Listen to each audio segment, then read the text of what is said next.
Hoy vamos a repasar los 5 puntos principales de una predicación. Quiero decirte que estos 5 puntos esenciales, muchos los aplican aún sin ser conscientes de este paso a paso.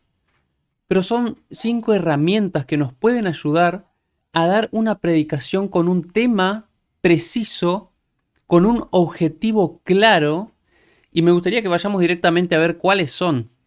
En primer lugar, lo que tengo que tener para armar una predicación que Dios apruebe, es el texto.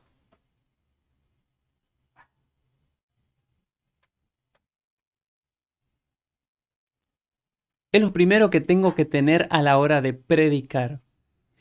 Es el texto, es el versículo bíblico el que tiene que amoldar mis pensamientos, el que tiene que dirigir mi prédica, el que tiene que tener el control en la prédica.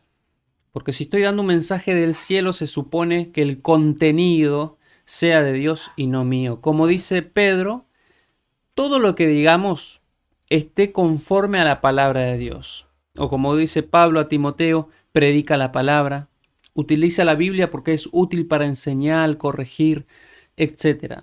Es la Biblia la que tiene que amoldarme. Ojo, porque muchos predicadores preparan una predicación y por último buscan algún texto que apruebe lo que ellos dicen. Cuidado, no caigamos en esa tentación.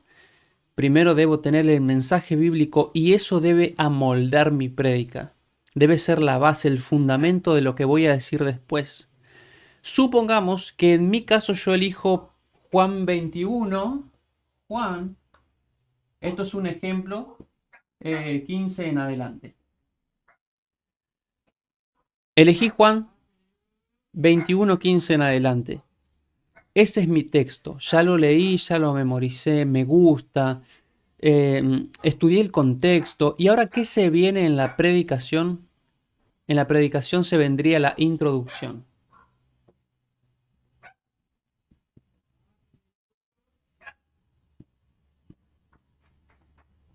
Este sería el segundo punto de la predicación. ¿Qué es la introducción? Yo en la introducción y el desarrollo voy a explicar el texto que elegí. Entonces yo lo leí el texto, supongamos en la prédica. Bueno, este texto habla de Pedro y de Jesús. Cuando Jesús le pregunta, Pedro, ¿me amas? Entonces en la introducción yo voy a hablar del contexto. En cierta ocasión, Cristo se le aparece a los discípulos, era la tercera vez que se le aparecía después de la resurrección. Se les apareció junto al mar, allí donde multiplicó los panes y los peces, donde calmó la tempestad. Les empiezo a hablar de todo el contexto que rodea este versículo. Porque si leo el texto, las personas no van a estar todavía familiarizadas con la historia. Recién su mente va a intentar captar el momento. Entonces yo tengo que presentar el panorama completo. Este es el panorama de la historia. Una prédica bien bíblica, ¿verdad? Les hablo de Pedro, de la relación con Cristo. Pedro lo había negado. Ahora Cristo le estaba preguntando si lo amaba realmente. Si lo amaba realmente, Cristo le dice, apacientas mis corderos, mis ovejas, etc. Yo puedo contar todo lo que la historia menciona, con detalles. ¿Qué más? Ya leí el texto, ya conté el contexto, de dónde viene esta historia, el panorama, en qué momento fue, detalles de la historia que menciona Juan. Ahora voy a ir a la ilustración.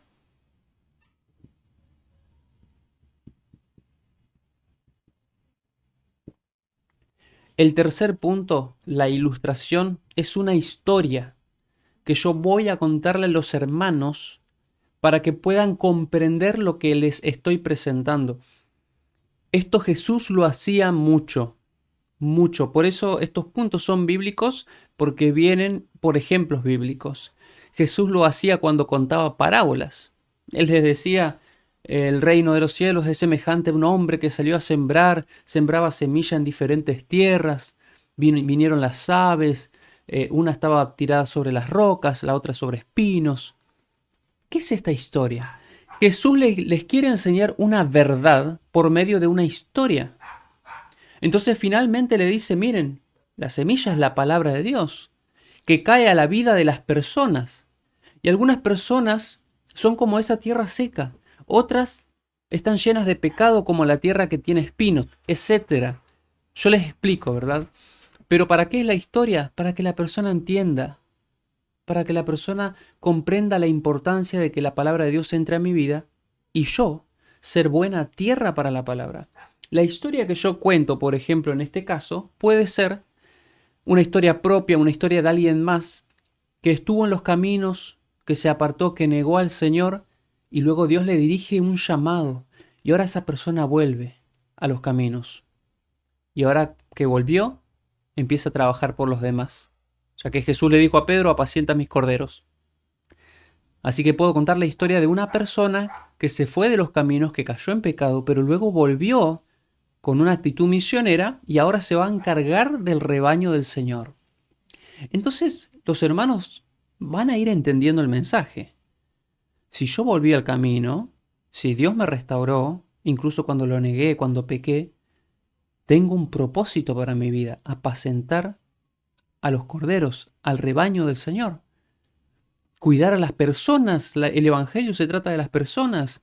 Cada uno irá sacando su conclusión.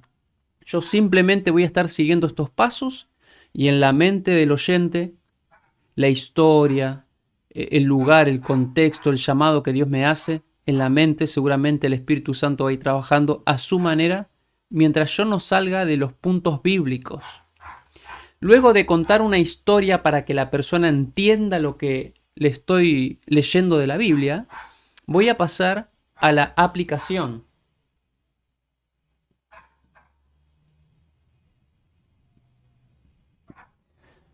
¿Qué es la aplicación? Es explicarle a la persona cómo pone en práctica verdades espirituales o historias que ocurrieron hace 2000 años atrás. Recuerden, esto fue escrito hace 2000 años atrás, pasó mucho tiempo, la cultura cambió, el mundo es diferente, pero el principio sigue siendo el mismo. O sea que yo tengo que traerlo al presente. ¿Y qué les voy a decir a las personas en la parte de aplicación? Por ejemplo, en esta historia yo les diría, hermanos, si Dios los restauró con el Evangelio, vayan a trabajar por los otros. Si realmente aman a Jesús, vayan a trabajar por los otros. Si me amáis, apacienta mi rebaño, dice el Señor. ¿Lo amamos realmente? Vayamos a trabajar. Pensá en esa persona en la que tenés que trabajar. ¿Cuál es tu rebaño? El lugar donde estudiás a los jóvenes, ese es su rebaño. Trabajá por esos jóvenes. Al hombre adulto, en el lugar donde trabajás, ese es tu rebaño. Trabajá por tus compañeros. A la mujer, en el lugar donde te encuentras, en tu familia, en tu vecindario, trabajá por esas personas. Eso es lo que Cristo me quiere decir. Si fui restaurado con un propósito. ¿Cuál es mi propósito? ¿Cuáles son las personas a las que tengo que apacentar? Yo lo estoy aplicando ahora. No estoy contando la historia, ya pasé por contar la historia. Ya leímos, ya hice la introducción, el desarrollo. Conté una historia incluso para que puedan entender lo espiritual. Y ahora les estoy diciendo, así se aplica, así se hace. Esto es lo que quiere Cristo que hagamos. Hoy en día, si lo amamos, ocupémonos de nuestros hermanos. Aplico lo más que pueda, para que la persona quede sin excusa. Entonces escuchó, leyó la Biblia, le conté una historia y ahora le estoy diciendo tenés que hacer esto. ¿Qué más puedo presentarle para que alguien se restaure, para que alguien se levante, para que alguien capte el mensaje? Este punto es muy importante. Hay muchos que no van a entender lo demás, pero en este punto van a decir, Dios me habló, Dios quiere que haga esto. ¿Cuál es el último punto? Uno también de los más importantes y no sé si el más importante.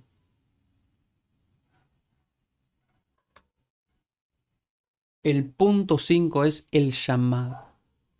Una vez que leímos el texto, le conté la historia, la ilustración, la historia bíblica, le conté una historia actual para que comprenda, le enseñé a cómo aplicar ese texto a mi vida. Ahora se viene el llamado. Yo les tengo que hacer una invitación a ir a Jesús. Yo les tengo que dejar un desafío para esta semana, para este día, para este mes, para el resto de tu vida. un desafío. Ahora que sabes lo que pasó en la historia de Cristo, los discípulos, ahora que sabes cómo aplicarlo en tu vida, ¿qué vas a hacer? ¿Vas a aceptar la invitación de Cristo de ir por los demás? Este es el desafío, ¿se dan cuenta? Es la invitación, es el llamado. Dios te llama. Si lo amas, tenés que hacer algo. ¿Vas a aceptar?